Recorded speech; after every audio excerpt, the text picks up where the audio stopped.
What's up, makeup minions? I'm Kim Witte from WitteArtistry, and welcome back to my YouTube channel. If you are new here, I would really appreciate if you hit that subscribe button. In honor of the new movie Fantastic Beasts: The Crimes of Grindelwald, I thought it would be really fun and challenging to transform into Pickett the Bowtruckle. Let's begin.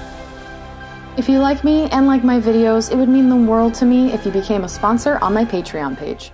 So this makeup did involve some pre-planning and fabrication. I will be releasing how to make this headband and also how to make these cool finger extensions, and I'll put it up in the corner when the video exists.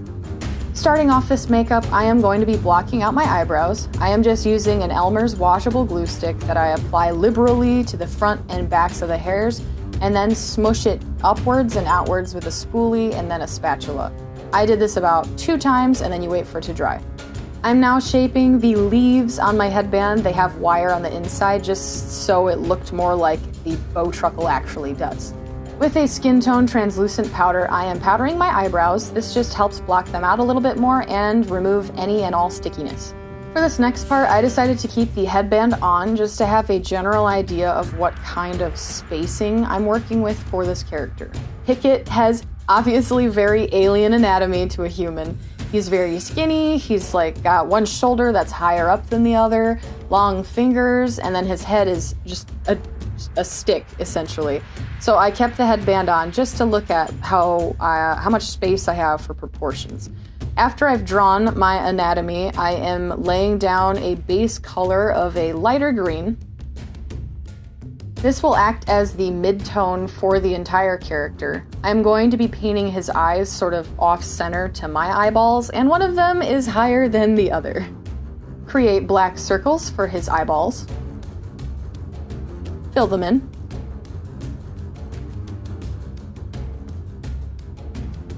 With a slightly darker green body paint, I am using a sponge just to stipple that color all over my mid-tone that's already there. Then doing the same thing with brown. I want to create a lot of texture variation and color variation. Pickett isn't a stick, and he's also not quite like a tree. He sort of just looks like a stem, if you could make a stem into like a stick bug.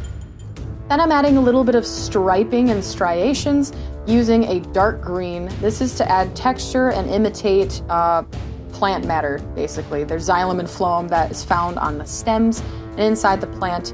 He has some light texturing like that, so I'm just imitating it and then using a brush that's slightly wet to blend out the harsh lines. I was having a lot of fun with this.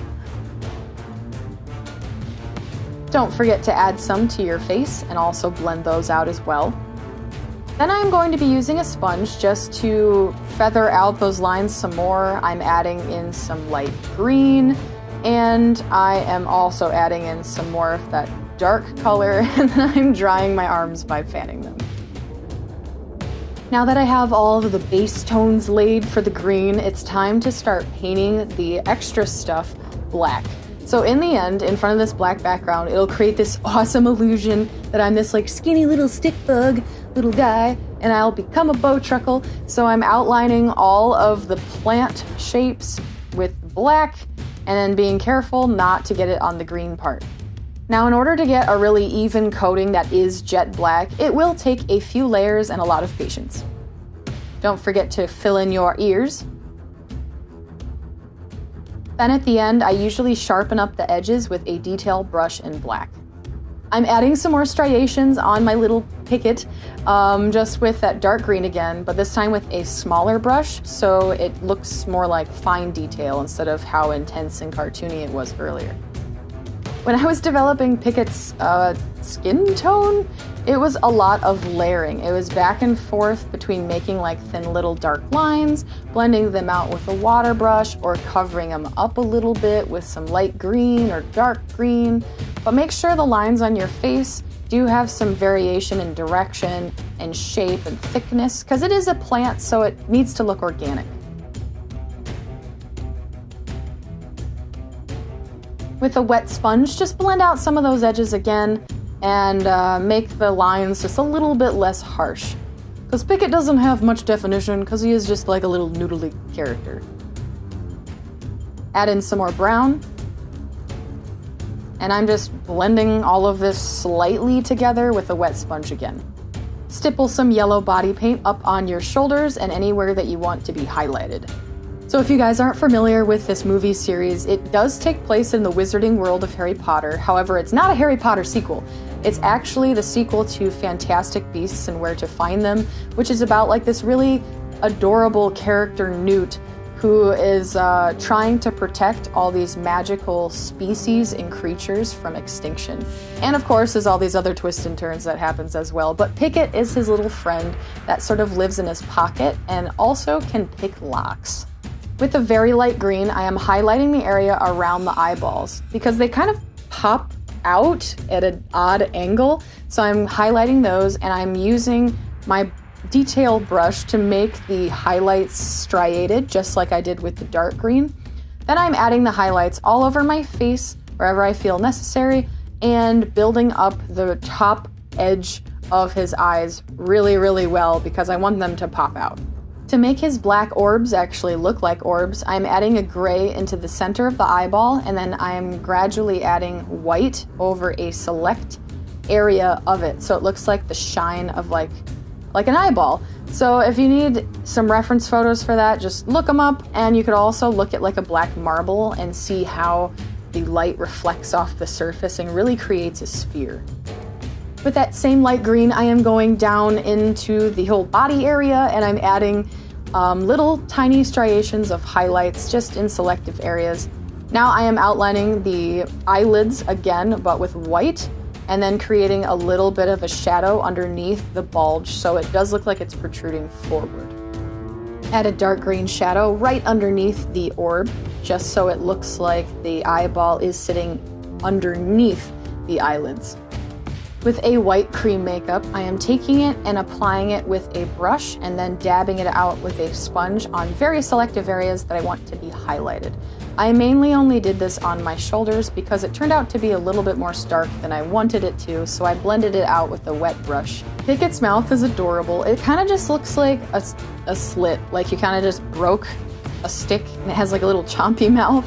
So I am creating that illusion by extending the corners of my mouth with a dark green, filling my lips in with that mid-tone again, and I'm going to be creating a bunch of striations over my lips just to blend it in with the texture I've already created on my face. And then with the dark green, I am going on the inner parts of my lips and creating a shadow, and then using a detail brush to create little cracks going up and down. Then to really sell the illusion that this is a little chompy mouth and the top does protrude forward, I am highlighting the tops with a light green. And then to reduce the shine on all the black because you want it to blend in with the background, just powder it with a black eyeshadow. There's a really subtle detail that is on Pickett in the movie when they zoom in really close. He actually has all those little plant hairs, you know what I'm talking about, like little fuzzies. So I mixed together yellow, white, and green to create this really light tone, and I'm using a detail brush just to add some fuzzies that go out over the black and also are just kind of sprinkled throughout his entire body. It's time to put on your Bowtruckle headband, and I had plans that I was going to use my hair to cover up the headband and also secure it a little bit more. So I had my friend help me out with putting on the headband and pulling the hair back, and we got it really smooth, but to make it more smooth, I decided to use a hair gel just to really get all those baby wispies and flyaways to really stick down. Then I just sealed it again with a hairspray, and now is when the illusion really starts happening with my head. I outlined the edge of my head in black, filled in the hair, and then also covered the center of my hair in green. So now it looks like my head is extending upward a couple of inches straight up, just like little Pickett, and it looks like the leafy things are growing right out of my head. Time to put on your little finger extensions. These things are so much fun. I filled the ends with cotton and just slipped them onto my fingers like a latex glove. Like I said, a tutorial will be coming out for that up in the corner of this video. And then I'm just painting my hands in the same texture and same colors that I did on my body. And you are all done. And oh my goodness, isn't he cute? I love it so much. Please let me know your thoughts in the comments below, and I would really appreciate it if you hit that thumbs up button and shared it with a friend, especially if you're a Harry Potter fan. I cannot wait to see the new Fantastic Beasts movie. Oh my gosh. Thank you guys so much for sticking to the end of this video. I made a fabrication thing and it worked. I'm so excited. Normally, when I try to fabricate something, I do it like 8 times. And the 8th try, I'm like, yeah, I did it. But this time I did it on my first try. And I love how it turned out. So please hit that subscribe button if you haven't already. And hit the bell next to it so you actually get notifications of when I post. Huge shout out to my wonderful Patreon producers, Bradley Shear, John Hockaba, Dan Tastic, James Halderson, Benjamin Sorgatz, and Tyson Moore. Without you guys, I wouldn't have been able to transform into a Bowtruckle. So thank you so much. I love you guys. Thank you for watching and sharing and subscribing and hitting the thumbs up button. But I will see you in the next video. 1,000 years I have waited for you to come to my channel and hit the subscribe button. Do it right now, and I will be very upset, and I will send a blight on all your fields and a plague on all of your houses.